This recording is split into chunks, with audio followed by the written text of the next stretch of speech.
बेसरखना गामियाव खुंगा थामथि रंजालि बैसागु फोरबो फालिदों।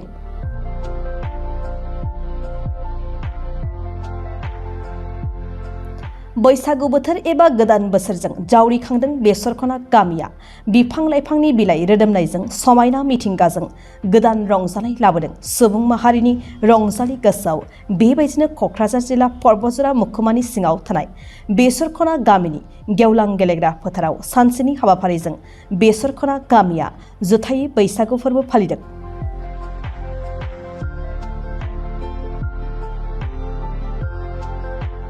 मख'नो गोनांदि बेसरखना गामिया मंगलाजरा दख'रा ब्रह्म धर्म आफादनि सुबुंफोरखौ हांख्रायनानै रंजालि बैसागु बोथोरजों लोगोसे ब्रह्म धोरोमनि सावरायनाय हाबाफारिखौबो लाफानाय जादों। बेजों लोगोसे थुनलाइयारि बादायलायनाय, गेलेमु गेलेनाय बायदि हाबाफारि खुंनायखौबो नुनो मोननाय जादों।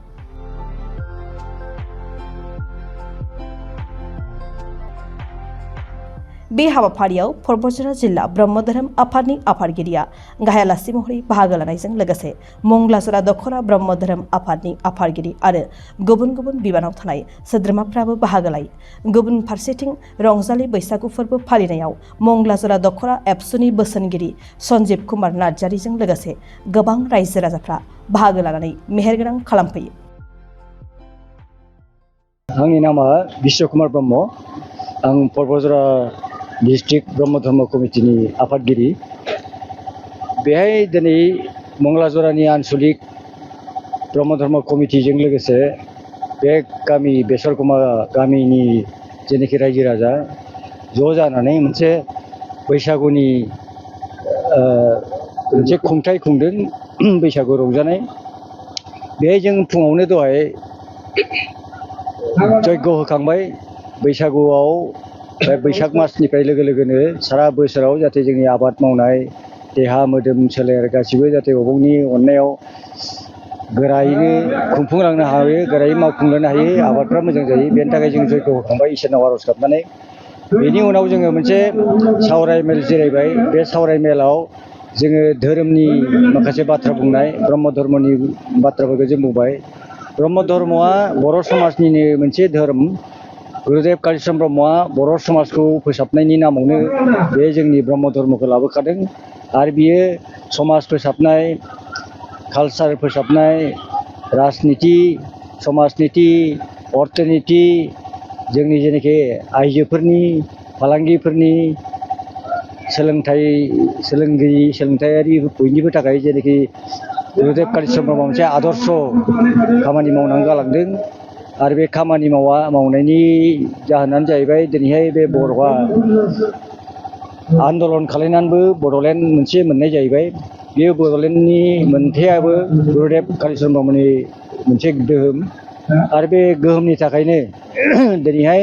सारा बर' जाथिया गुरुदेवखौ गुरुदेव होननानै मानियो। आरो नेक्स्टआव जोंनि ब्रह्म धर्मनिफ्रायनो बर'निफ्रायनो उपेन्द्रनाथ ब्रह्मआबो बर'फा नाम मोनबाय। गुरुदेवखौबो जों गुरुदेव कालिचरण ब्रह्मआव मोनबाय आरो बर'फाखौबो जों ब्रह्मनिफ्राय मोनबाय। आरो गुरुदेव कालिचरण ब्रह्मना जाहैबाय सारा बर' समाजखौ बोरै सिकित खालामनो हानो, सारा बर' समाजखौ बोरैहाय मुलुगाव नामदांखा खालामनो हानो, बयजोंबो समान समान शिक्षा दिक्षा रोंगौथियाव, समाजनितियाव, राजनितियाव बोरै समान समान फेर फाथिनो हानो, बेनि थाखायनो बे धर्मखौ लाबोनानै गावनो बेक्तिगत भाबै गिदिं गिदिं जेरावबो बेराय धर्म प्रसार खालामदों। आरो समाजनिति, राजखान्थि, अर्थनितिनि जायनाखि बर'नो नांगौ बे नांगौफोरखौ बियो गोसो मोदोम जिउ होनानै गावनि धन सम्पतिखौ गारनानैबाबो, गावनि धन सम्पतिखौ खहा खालामनानैबाबो गिदिं बर' समाजनि उन्नतिनि थाखाय, मोजांनि थाखाय खामानि मावलांदों। आरो बे खामानि मावलांनायनि थाखायनो जों दा बर'आ सिनायथि जाबाय, बर' जाथि होननानै सिनायथि जाबाय। बर'आ राजनितियावबो सिनायजाबाय, समाजनितियावबो सिनायजाबाय, अर्थनितियावबो सिनायजाबाय, रोंगौथियाबो मेला दंसै। जोंनि कालचाराथ' बिराद गोहोम गोलैबाय, कालचाराथ' बर'आ सिनायथि जाबाय। दुखुनि बाथ्राया जोंनि जेनाखि जिनिसफोर बर' जाथिनि पेटेन्ट नांगौ, बे पेटेन्टफोरखौ जेनेबा फिथा संनायफोर, नारजि ओंख्रि, जोंनि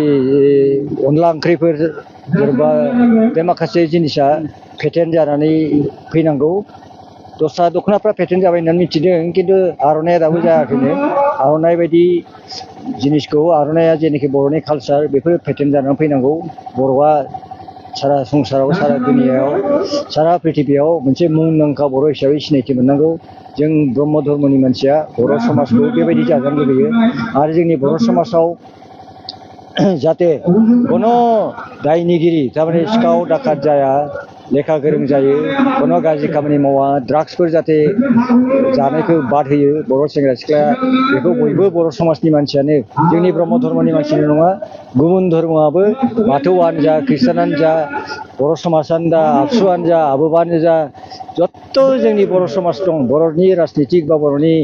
आबाद आफादफोर दं आबादारियानो जा गासैबो आबाद माबाफ्रा जोंनि आफादफ्रा ज' लोगो लानानै बेनि जा बर' समाजानो जा आबसुआनो जा आबोबानो जा जत्त' जोंनि बर' समाज दं बर'नि राजनितिक बा बर'नि आबाद आफादफोर दं आबादारियानो जा गासैबो आबाद माबाफ्रा जोंनि आफादफ्रा ज' लोगो लानानै बेनि थाखाय फाइट खालायनांगौ गुरुदेबा गोदोनिफ्राय होनलांखादोंमोन बर'फ्रा सिखाव डाकात जानो नाङा बर'आ जौगालांनानै दावराव दावसि जानो नाङा बर'आ थि जानांगौ बिसिया हिनजावफ्रा फिसायखौ मान होनांगौ उन्दैफ्रा गिदिरखौ मान होनांगौ गिदिरफ्रा उन्दैखौ सनमान होनांगौ लेखा गोरों जानांगौ जा एसे गरसे गरनै माइ माइरं मोनो बेखौनो थि बाहायनानै जानांगौ फालांगिरि खालामनांगौ लेखा गोरों जानांगौ लेखा सोलोंनांगौ आबादारिफ्रा आबादारि मावनांगौ धोरोमखौ सिनायनानै लानांगौ माबे धोरोमा मोजां माबे धोरोमा गाज्रि माबे धोरोमा सैथो माबे धोरोमा असैथो नंगौखौ लानांगौ नङैखौ नागारनांगौ बेखौ फोरोंलांखादों आरो जोंनि बर' समाजाव जेनाखि पान्डुलिपि बे पान्डुलिपिखौबो बर' समाजनि बर' रायजो राजाखौ ज' लोगो लानानैनो बियो मेल मिटिं खालायनानै रिजलिउसन लादों बयनिबो मदद लानानै हारसिङै दाबेनसिम माबाय खुनु खामानिखौनो बे मावाखै बर'नि थाखाय ब्रह्म समाज जेनाखि समाज बे ब्रह्म धर्मनि थाखाय बियो खुनु हारसिङै एखुदा खामानि मावाखै बर'नि कालचारनि थाखाय दानाय लुनायनि थाखाय कारपेन्टिंनि थाखाय जेनाखि जोंनि लिभलिहुड थांनानै थानाय सेल्फ डिपेन्डेन्ट बेनि थाखाय मानसिया बर' जाथिया मोनसे गावनो गावनि आथिङाव गसंथानो हानांगौ बे हिसाबै कारपेन्टिं खुलिदोंमोन बालिका बर्डिं खुलिदोंमोन उइभिं खुलिदोंमोन बे धरनि समाजनि अनेक खामानिखौ मावलांदों बेखायनो जोङो बेखौ गुरुदेब होनना बुङो बे धर्मनिल' गुरुदेब नङा सारा बर' समाजनि बर' जाथिनि जौगानायनि खामानि मावनायखाय बेखौ सारा समाजानो गुरुदेब होननानै मानियो आरो बेखौ दस्रा गुबुन हारि शिक्षित मानसिफ्राबो दा स्टाडि खालामगासिनो दं बे दस्रा गुबुन हारियाबो जोंनि गुरुदेबनि जेनाखि जिउ खौरां बे जिउनिफ्रायनो स्टाडि खालामनानै अनेक डक्टरेट मोनबाय डक्टरेट मोनबावबायदो आरो जोंनि बर'नि जेनाखि साहित्य बर' साहित्यआबो गुरुदेबनि थाखायनो जौगाखांदों खारन गुरुदेबा गोदो बुंलांखादों बर' जाथिया बर' रावजों रायज्लायनो मोननांगौ बर' रावै लेखा फरायनो मोननांगौ बर' रावखौ फेहेरनांगौ फोसाबनांगौ बेखौबो बे होनलांखादों शिक्षित जानायनि खारनानो बेनो दा शिक्षित जायोबासो जोङो संसाराव मेगन गुनु होनना बुङो मेगन गुनु जायोबासो संसाराव मा भुल भ्रान्ति दङ गितागानो होन महाभारतआनो होन रामायणानो होन जायनि धर्म तत्वआनो होन राजनितिनि लेखानो होन शिक्षित जाबासो बेखौ फरायनो हागोन आरो बेनिफ्राय बुजिगोन साइन्सआनो होन टेक्न'लजियानो गासैबो लेखाजोंसो जाजोबो दाथ' जुगा साइन्सनि जुग साइन्टिफिक मेथडफोरजों जोङो गासिबो सोलिनो सेस्था खालामनांसिगौ गुरुदेबनि बोसोनजोंनो लेखा रोङामोनबा दिनै बर'नि फरसाया बे जानाय नङामोन गोग्लैसोनानै थानांगौ जौ बेदरजोंनो गोग्लैसोनानै थागौमोन बर' जाथिया बयजोंबो मुगैजानाय हिसाबै मुगैजानानै थागौमोन गुरुदेब कालिचरण नङा दा बयबो बुजिबाय सारा बर'फ्रा बुजिबाय बाथौनि धोरोमाबो ख्रिस्टान धोरोमनियाबो बयबो बुजिबाय गुरुदेबा बर'नि समाजनि थाखाय दस्रा मात्र धोरोमनि थाखायल' मावदों खिन्थु गुरुदेब कालिचरण ब्रह्मआ सारा बर' जाथिनि थाखाय मावनायखाय बियो गुरुदेब नामबो मोनबाय आरो बर'फा बायदि सासे मानसिखौ बियो माबानो हाबाय सृष्टि खालामनो हाबाय बानायनो हाबाय दा बेखायनो जोङो गुरुदेब कालिचरण ब्रह्मनि जोंनि आदर्श प्रिन्सिपाल बेखौ जों फोसावगासिनो दं आरो फोसावगोन आरो बाथौ गौथुमाबो जोंजों ज' सेमिनार खुंनानै बेफोरनि सायाव गुरुदेबनि सायाव रायज्लायनानै गुरुदेबनि बोसोनफोरखौ बोरै फालिनो हायो उन्दै गथ'फोरखौ ड्राग्स लानाय गाज्रि हुदायाव थांनाय गाज्रि खामानि मावनायखौ बोरै नागारहोनो हायो जों जयेन्टलि बयबो सेस्था खालामनानै बर' जाथिखौ जौगाखांनायाव आगान होनो हागोन होननानै आसा खालायो आरो गोजोन्थों बोसोर गोदाननिबो साबायखर हामलायथि हरनाय थाबाय दा जोंनि बैसागु थामथि खेबनि थाखाय बेसरखना गामिया देग्लायबो गाजा गोमजायै खुब माने मेहेरगोनाङै जोङो खुंफुंनो आखायाव लादों आरो दिनै खुंफुंनाया जादोंबो आरो बेजों लोगोसे दिनै मेल मिटिं